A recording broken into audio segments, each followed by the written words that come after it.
విరాట్ అలా హాల్లో నడుచుకొని వస్తూ ఉంటాడు. వస్తూ ఉండగా ఇంతలో అక్కడ ఏదో తడి తగలటంతో తన కాలు స్లిప్ అయ్యి ఒక్కసారిగా జారిపోతూ ఉంటాడు. ఇక జారిపోవటంతో విరాట్ అయితే కింద పడిపోతాడు. ఇక అక్కడ ఉన్న ఫ్లవర్ హౌస్ తన చేతికి తగిలి తన చేతికి గాయమై విరాట్ అయితే కింద పడిపోతాడు.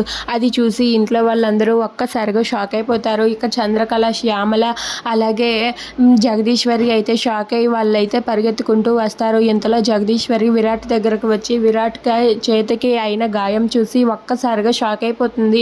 నాన్న విరాట్ అంటూ తనని దగ్గరకు తీసుకొని వెళ్ళి కూర్చోబెట్టి తనైతే ఒక బ్యాండేజ్ తెచ్చి, నాన్న విరాట్ నీకెందుకు నాన్న ఇలా అయింది, చూసుకోవాలి కదా అంటూ ఏడుస్తూ ఆ చేతికి అయిన గాయానికి అయితే బ్యాండేజ్ వేస్తూ ఉంటుంది.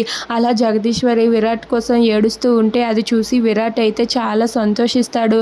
అమ్మ నీకు నా మీద ఇంత ప్రేమ ఉందా అని చెప్పి తన మనసులో అనుకుంటూ ఉంటాడు. ఇక జగదీశ్వరి వెంటనే ఆ చేతి అయిన గాయానికైతే బ్యాండేజ్ వేసి తనైతే నొప్పిగా ఉందా నాన్న అని చెప్పి అడుగుతూ ఉంటుంది. దాంతో విరాట్ ఇలా అంటూ ఉంటాడు, అమ్మ నువ్వు నా చేయి పట్టుకుంటే నొప్పి కాదు, నీ స్పర్శ తాకి నాకే నొప్పి తెలియటం లేదమ్మా, నాకు చాలా హాయిగా ఉంది అని చెప్పి అంటూ ఉంటాడు. అది వినగానే అక్కడ ఉన్న చంద్రకళ, శ్యామల వీళ్ళందరూ కూడా చాలా సంతోషిస్తారు.